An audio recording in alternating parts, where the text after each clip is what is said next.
Their board's fully aware of how much money. They know what's They're going on. fully aware. And they're not thrilled about Because it I either. had Yeah, little why they meeting want with, Trader to pay up the big majority of it, but. You met with Gayless. Gayless I is met why, with Gayless. from the standpoint that all the runs that they have now, they split that up 3 ways, so. Yeah.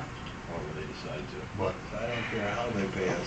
Just, I met it's with, been, I met with Gayless and I said, well, you take the bill from the township with you to the fire board.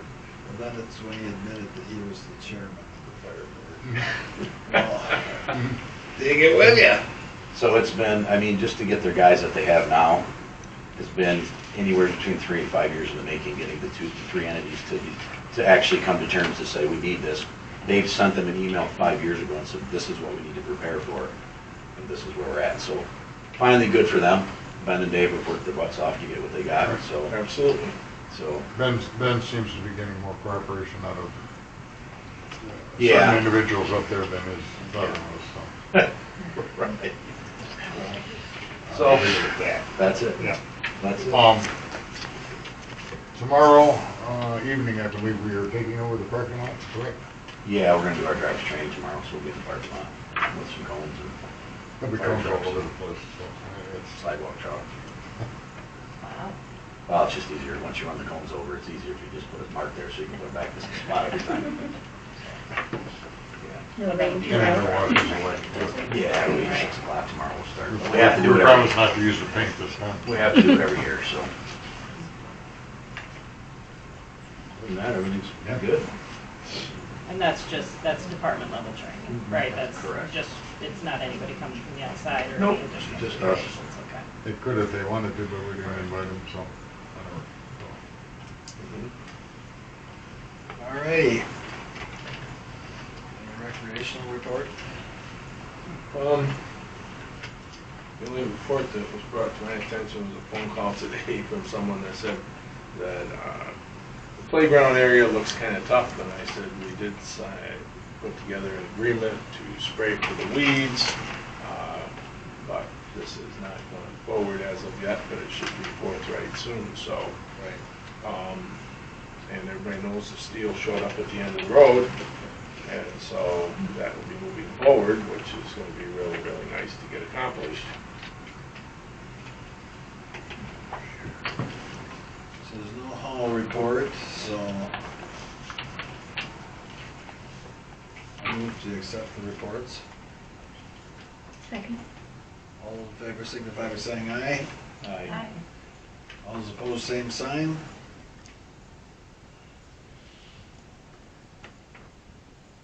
Bills, the payroll. Motion to accept the payroll. I'll second it.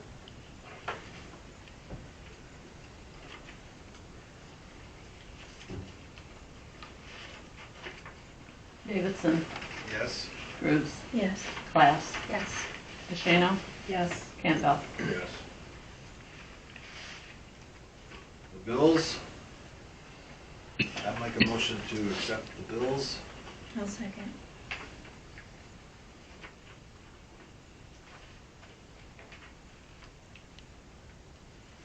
Cruz, Yes. Class, Yes. DeShano, Yes. Campbell, Yes. Davidson. Yes. The building report. Any questions about the building report?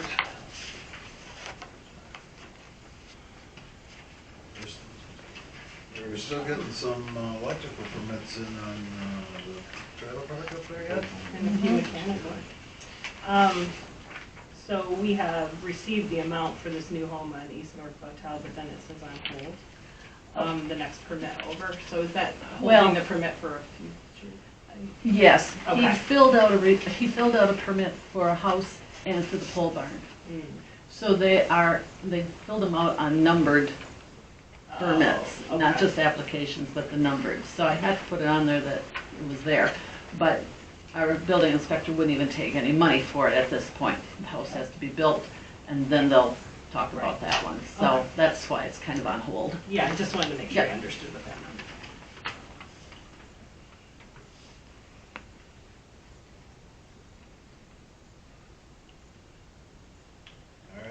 motion to, Oh. We don't have a zoning administrator. We don't have a zoning administrator's report. I did speak to him today, and he thought he would give it to us before the end of the day, but he hasn't, so. So does he have one for the previous 2 months as well that haven't been turned in? No. I think there's something we have to give consideration to when it comes to the zoning administrator. We're not getting reports, but at the same time, building permits are not getting issued unless he reviews them. So what he actually is doing is not just like going out and looking at blight, but every single building permit. He actually, DeGros sends it to him, and if he approves it, it comes back all since this whole thing up here on M13. But that all takes considerably more time. And for him to give us an actual report, I don't know what's almost the sense of sometimes giving us a report, because he's been giving us reports of stack of blight like this, and we haven't done nothing about it. However, there was a motion that was made and voted on by this board that in future reports, we wanted to have more detail, so we knew the actual location that he was looking at for blight, so that we could actually follow that instead of just basic roads. And that was passed, that we would have either addresses or parcel numbers, so we knew exactly what he was referring to in those reports. And ever since that passed this board, we've never gotten a report from him again. I know that, I understand that. Part of the problem is he can give us a report, and no citations have been written. That's, I agree, None. that's a second So issue, but. that becomes, well, that is the issue. Because why should I write you a report that I received this complaint, and I'm gonna do this, and nothing has happened? No citations issued. We have the books now, but that is pretty much the problem. Because why send us a report when zero happens to it? And that's the way it's been for a considerable, Yeah. over a year. That sign sat up here and is still sitting there. And all along 13, I went door to door on M13 today, and that was people's #1 complaint, that this road has not been addressed, citations are not written, blight is not cleaned up, and I would say if I was the zoning administrator, I wouldn't write a report either. Because if I'm gonna write a report that I received these complaints and the next hand doesn't happen, the citations should be being written by the zoning administrator, because he's the one that is going out, looking, inspecting, and that is technically his job. But that is not the way it's set up right now, and it needs to be fixed. So we would actually be able to make that change, so that the zoning administrator could write the citations, correct? I mean, that is within his Legal? purview legally. Your civil infractions ordinance, the ordinance would specify who has authority to issue citations, so I don't have the ordinance before me, but you could decide who has that authority. Typically, it would be your job. I'll get them written up. Like I said, we just got the books here a week or so ago. What was the date of the last citation that was actually written? It's probably been the one on, Mara Drive. it could be, yeah. Mara Drive, back in March of last year when I was in Cleveland, June of last year when I was in Cleveland County. No, that's when it was. So it's been over a year since the citation has left this office for blight. Probably, pretty close. It took a while. We had the wrong forms. I sent 4 forms in and got them back from the county. Apparently they changed the form a year ago and didn't tell us. And then I started copying the form that she gave me, and then she decided that that was still the wrong form. So she gave me another one, but you're right, it's been 6-8 months, and I finally got the books printed up at the Skill Center, and we picked them up here maybe a week, 10 days ago. So I will start writing citations. I have all the paperwork for the citations. Do you have to have new complaints? Is there a, No, I you know? just need new pictures is all. I got the file, so I could just run around, take some pictures and have at it. So you're gonna do that instead of the zoning administrator? It's always been the supervisor's job to write the citations. Dennis did it, and I've done it up until about a year ago. But when Dennis was no longer the supervisor and he was the zoning administrator, He did it. he was the one He did doing it? not. I did it. He's still, I wrote the citations. He would give them to me, and I would write the citations. well, I guess the gist of it is, it just has to happen. I'd like to see a copy of the ordinance. I don't have a copy of that either. I'd like to see what the ordinance actually says about whose responsibility it is. Because, you know, we're Well, paying a But I zoning almost think that's administrator on that our hasn't. webpage. Is that ordinance on our webpage? Yeah, We can get it. We can get a copy of I would appreciate that. Can you also give me a copy of the employee handbook that I asked for a while ago? At the same time, I would appreciate that. it.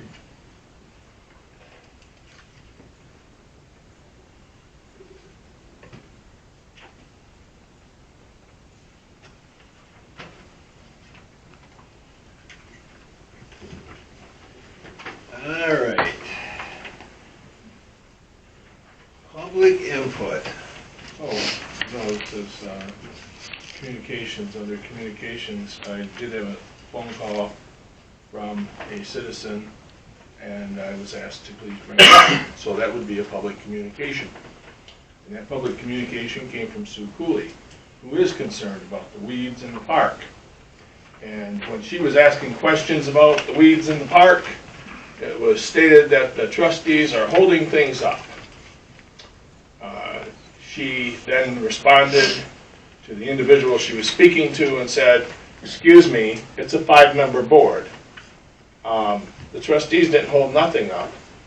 And I would like clarity on that in the record, because we approved the chemical spraying and it still ain't been done 6 weeks later. So if the trustees, then we're talking about the trustees as a whole. Everybody up here is responsible?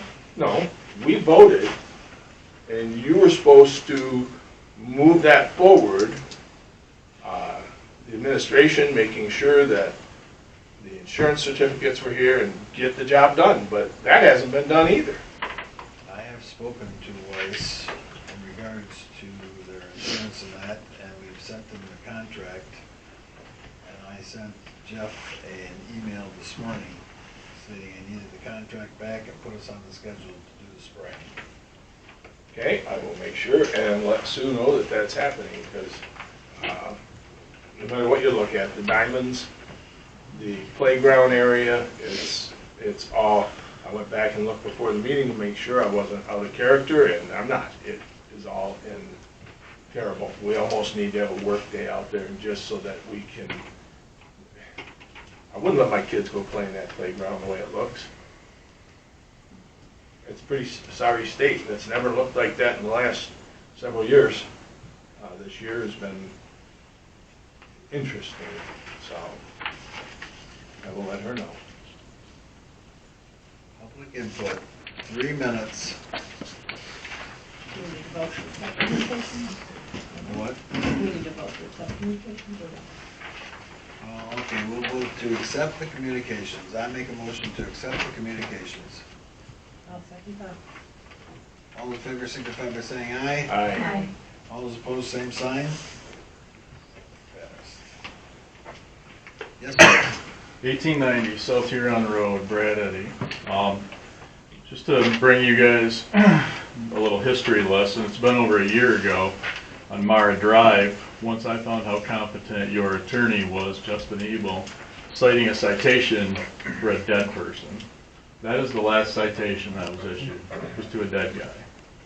So I think the embarrassment goes to this law firm, who shows up every day.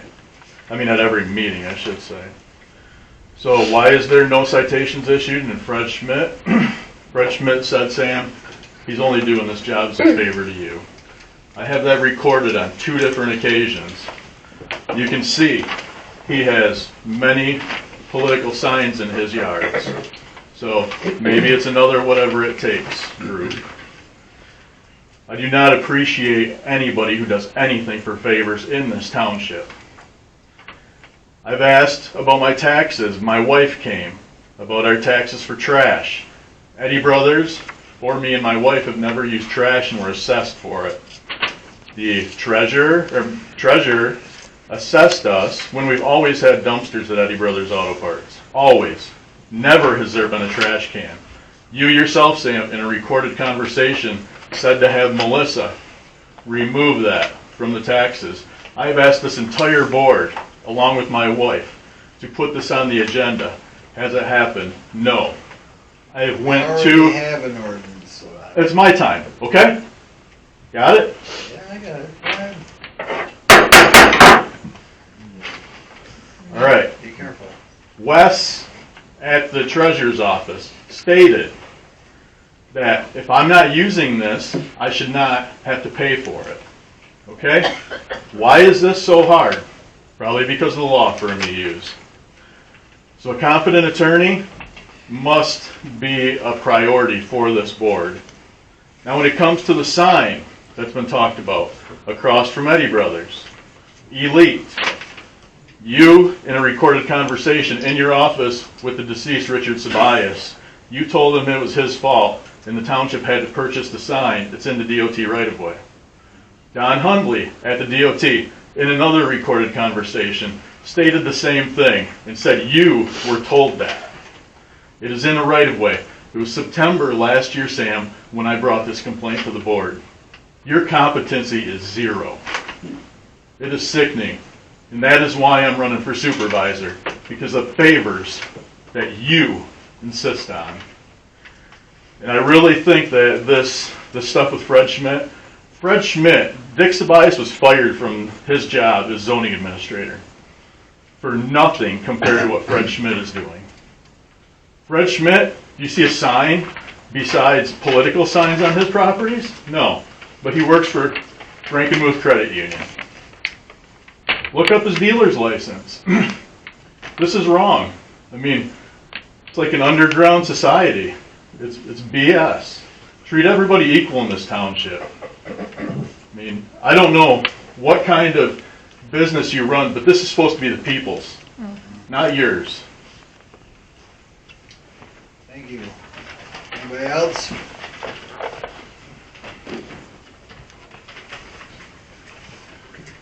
Michelle Penix at 53 South Glenwood Beach Road. Do we still do that? Just making sure. I would like to agree with Mr. Eddy. This board is of incompetence like no tomorrow. I think I've now got rumors that people are saying that this is deliberately done to us. That it was like almost you aren't going to win no matter what you say, because now this has become against you in a form that settled on yours, all of you, and the Planning Commission. That it was all a vendetta, that it's always been that way. And I hope you're proud of yourselves for that. I hope you know that you let this happen. And it stays to know that this needs to change, and the people are done with this committee and the over biasness and the favoritism and the, like he said, the people on the other side that stick with you guys. You've made a scene like no tomorrow. I don't know how you sleep at night. Really don't. Yeah, whatever it takes though, right? You live by that one. Thank you. Yes. Whatever it takes for his buddy. Yep. Anybody else? Our attorney will talk to you. Yeah. I've got a public comment. My name is Lori DeShana. We live at 1795 South Huron Road. At the last meeting, we had a gentleman speak in public comment who offered some information from historical aerials. This actually showed the Topical Marsh over time. So from 1916, you can see, I know it's really far away, I'd be happy to show any of you afterwards. You can see the size of Topical Marsh. As you move into the 60s, you can see how it grows. Well, recently, some further information was provided. I believe you received it as well. And it was actually from the DNR in the 1960s. In the 1960s, the DNR made the decision to put a walkway, change a tower. And in their own documentation, they state that they know this will cause residential flooding. 60 years ago. They've done nothing about it. Topical Marsh is right alongside Hartley. How many of you are familiar with Hartley? Do we know why Hartley closed down? Do you know about leaching? It's right there. So if you think that Topical Marsh is clean, you might want to check into some of the information about the cancer stats that have been provided to us and otherwise. There is an absolute problem there, and nobody's doing anything to take care of it. We go from this and move forward to the problem we're having on South Linwood Beach. Now, our people in this township have now expended money to try to solve a problem on South Linwood Beach that is in proximity to Topical Marsh. These people are hemmed in between the bay and Topical Marsh, which the DNR has contributed to flooding. Okay? I wonder why they have a water issue. But all of a sudden, this has become Pauquolin Township's problem, right? We, as citizens, have to pay to fix this problem that was caused by a state agency and completely overlooked by those that are supposed to be looking out for us. In addition to that, Eagle has now taken over our drains. We cannot do anything to our drains unless we get Eagle's permission. Boy, it kind of seems like everything's getting hemmed in around us, doesn't it? But it's our responsibility to pay for that. Furthermore, we now have an additional issue which was discussed earlier. This issue with FEMA and our flooding ordinance. I don't know, seems kind of related, huh? Our flooding ordinance that we have to make a change to. Well, unfortunately, based on that information, we have a problem with the NFIP program. That's how you get flood insurance. So we now have the DNR working against us in Topical Marsh, potential for polluted waters, with people stuck between the bay and Topical Marsh, and now we have inactivity, so that we may not have the ability to do NFIP, meaning lower priced flood insurance for people who everybody's working against to flood their properties. That's incompetence. That's incompetence. Thank you. Anybody else? If you hit that, please hit it on paper, because my ear is on that side, unless you're going to buy me hearing aids. Would you like to speak? No, I just did. You want to use it, get it on paper. Anybody else? Hearing none, we will move on. Unfinished business. Last month we spoke of the paving of section F. And we couldn't get everybody together for the meeting that we set up, so I asked everybody to drive by and take a look at it. And I see no reason, in my opinion, to move the road. I drove in there as requested. Where the road begins, there isn't a good lineup, first off. You really have to approach it the right way. And when you pull into it the first time, it is directly between two trees. I mean, that's the only space that's there. As you go around that road, those trees are within a foot of the gravel, maybe 18 inches. So you basically have to thread a needle to get into it, and then you have very tight turns, and you have trees everywhere, including the one that's completely hollowed out, right at the corner. So the fact that it was even put in between two trees like that seems kind of problematic. In addition to that, while I was driving through the cemetery, somebody was coming the opposite way. Because of all the trees around that road, there's no place to pull off. There's trees all along it. And they're directly across from each other where it starts. They're right at the 90-degree turn on the other side, and then spaced around. So if we have a funeral in there, right? Everybody's going to pull in there and line up to get to the graveside palace. There's absolutely no movement that you can make whatsoever but stopping right on the gravel. All the other roads in the cemetery, you have some space to pull off. I had to do it when a gentleman was coming the other way. Get just a little bit of space so you can kind of each go off to the sides. Still snug. But there's no way to have two-way traffic in there, and on that road in particular, it is so narrow, and the turns are so tight, and the trees are so close,